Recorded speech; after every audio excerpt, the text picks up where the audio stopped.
प्रिय भैया बहनों, आज हम लोगों का टॉपिक है इनर्शिया। इनर्शिया का मतलब जड़त्व।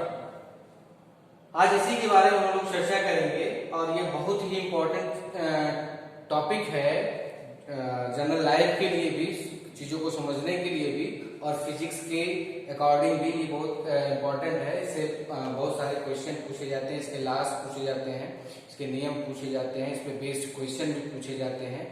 इनर्शिया होता क्या है, जड़त्व होता क्या है, इसी बात को समझेंगे।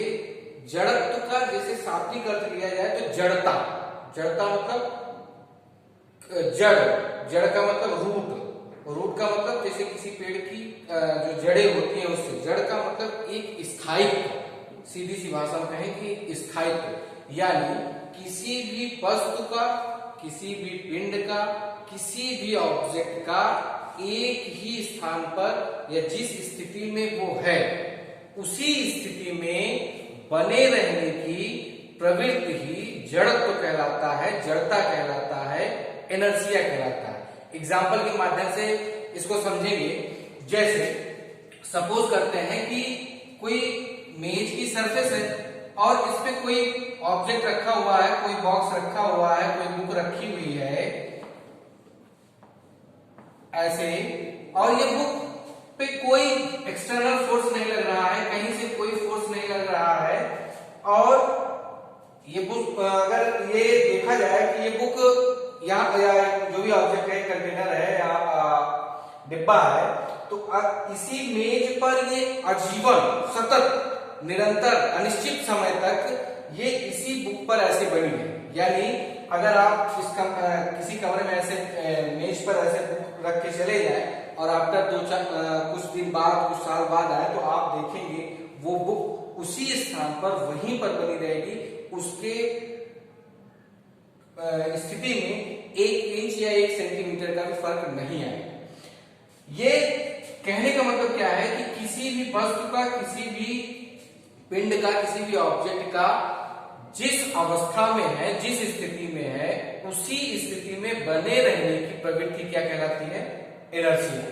डेफिनेशन से कैसे कहेंगे कि किसी भी वस्तु का, पिंड का या ऑब्जेक्ट का उसकी जिस स्थिति में है, वो जिस अवस्था में है, जिस भी शेप साइज में है, उसी स्थिति में बने रहने की प्रवृत्ति को जड़त्व कहते हैं, इनर्शिया कहते हैं। जैसे अब इसमें होता क्या है कि जैसे अब ये स्थिति की अवस्था में है और अगर किसी चीज को इस स्टॉप की अवस्था में है तो ये इसी स्थिति में बनी रहेगी। अगर आप सोच लीजिए कि अगर कोई बॉल है, कोई बॉल है और इसी सरफेस पे इसको लुढ़का दिया जाए तो ये आजीवन काल तक ऐसे ही लुढ़कती हुई जाती रहेगी। अब आप ये सोच रहे होंगे कि गेंद को हम जब नीचे से डालते हैं तो वो लुढ़कता आ रही होती है, वो तो कुछ दूर चलने के बाद रुक जाती है। क्यों रुक जाती है?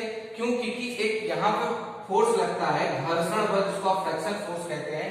अगर वो घर्षण बल ना लगे, यानी पृथ्वी की सतह, यानी भूमि की सतह और गेंद की सतह के बीच एक बल कार्य करता है जिसको कहते हैं घर्षण बल, जिसके कारण आपकी चप्पल वगैरह घिस जाती है।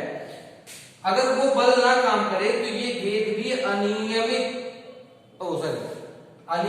कह सकते हैं कि अनिश्चित समय तक, ये अनिश्चित दूरी तक ऐसे ही गति करती रहेगी। अगर इस पे अब ये जो एक्सटर्नल फोर्स होता है, वो जो फ्रिक्शन फोर्स होता है, वो एक्सटर्नल फोर्स का काम करने लगता है, यानी बाह्य बल का काम करने लगता है और इस गेंद को रोकने की प्रवृत्ति रखता है और धीरे धीरे आपका गेंद चलते चलते वो क्या करती है, ये रुक जाती है।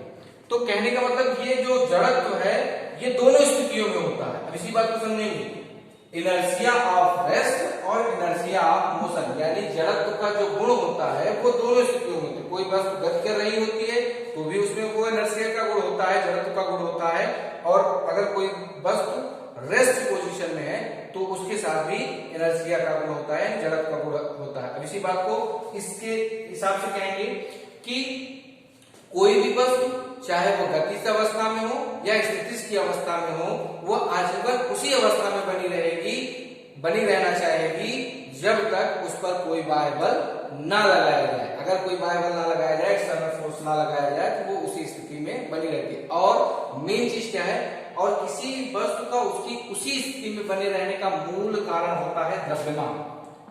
द्रव्यमान यानी मास।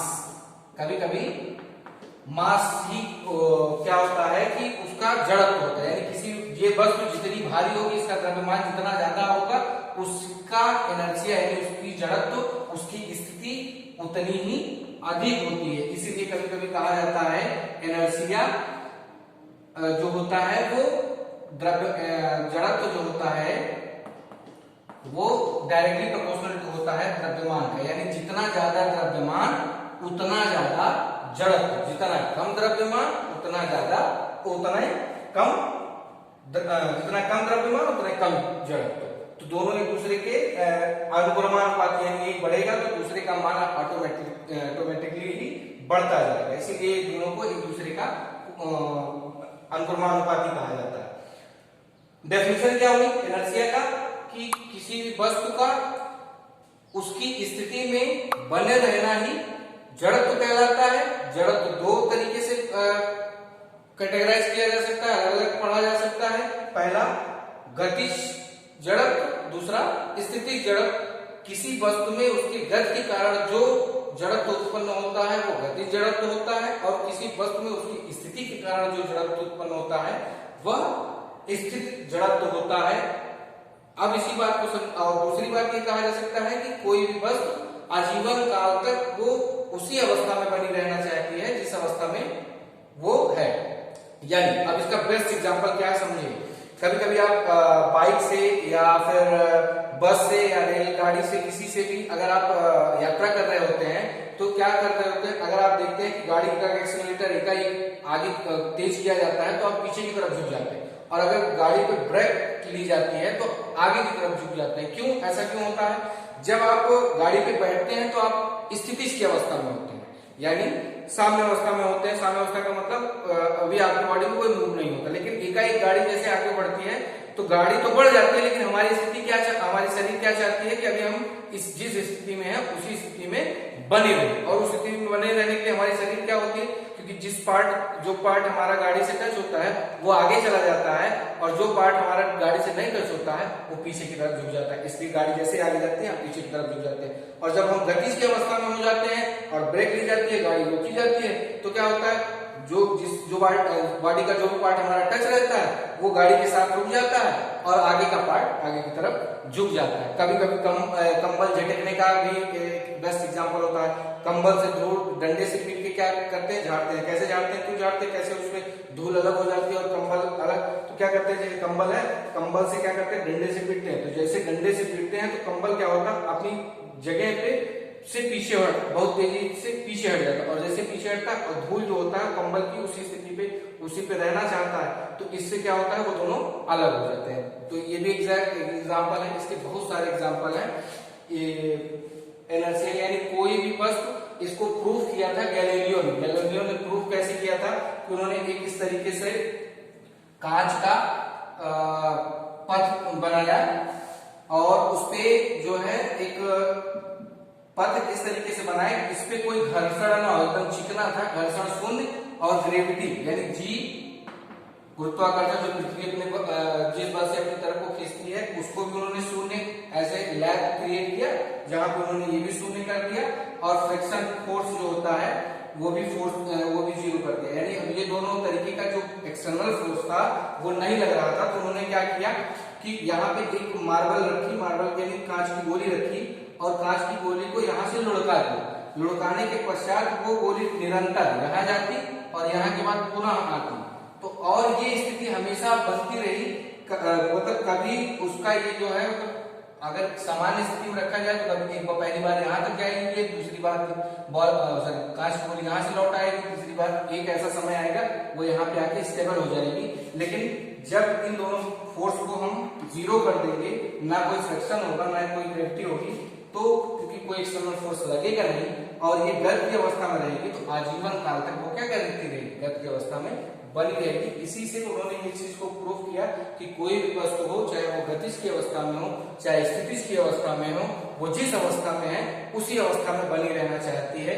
ये हमारा भी स्वभाव है और हर वस्तु और हर व्यक्ति मतलब हर ऑब्जेक्ट का ये स्वभाव है। कोई भी चीज आपसे नहीं जाना चाहती है, नहीं मिलना चाहती है, वो उसी स्थान में बनी रहना चाहती है जब तक उस पर कोई बाइबल नहीं लगाया जाता। यानी अगर ये बुक यहाँ पे है तो यहीं पे बनी रहेगी, आजीवन बनी रहेगी, जब तक इस पे आप इसको कोई फोर्स लगा के कहीं दूसरी जगह नहीं रखेंगे। ये बॉल जहां पर रखी वहीं पर रखी रहेगी, अगर मूव की स्थिति में है तो मूव करती रहेगी, और समान स्थिति में है तो समान स्थिति में बनी रहेगी जब तक इस पर कोई बाइबल ना लगाया जाए। तो ये इनर्शिया था। इनर्शिया के बहुत सारे एग्जांपल्स हैं, इसको आगे हम लोग पढ़ते भी रहेंगे, और भी बहुत सारे एग्जांपल हैं जो बुक में आपके दिए गए हैं, उस पर मैंने चर्चा नहीं किया। आप देखेंगे तो आपको अच्छा भी लगेगा। पर ये इंटरेस्टिंग चैप्टर है। ये जैसे हम कभी कभी इंटरेस्टिंग इसलिए है कि हम लोग ये सोचते हैं कि ऐसे क्या कारण है, क्यों ऐसा हो रहा है, तो इस सब चीजों से अगर इस चीज को समझा जाए तो इसमें बहुत आनंद आता है। तो इस टॉपिक को अपने तरीके से भी आप पढ़ेंगे। बाकी इसमें मेनली यही था कि इसमें डेफिनेशन पूछी जाती है और रीजन पूछे जाते हैं और एग्जांपल दे दिए जाते हैं, उसके बाद ये पूछा जाता है कि ऐसा क्यों। तो इनर्शिया के कारण होता है, इसमें बेस्ड अभी और बाकी सारे न्यूमेरिकल्स भी होंगे, फार्मूले भी हैं, इस पे हम लोग आगे इस पे काम करेंगे, पढ़ेंगे भी। आज के लिए इस टॉपिक में इतना ही, इसको विस्तृत तरीके से पढ़ेंगे। धन्यवाद।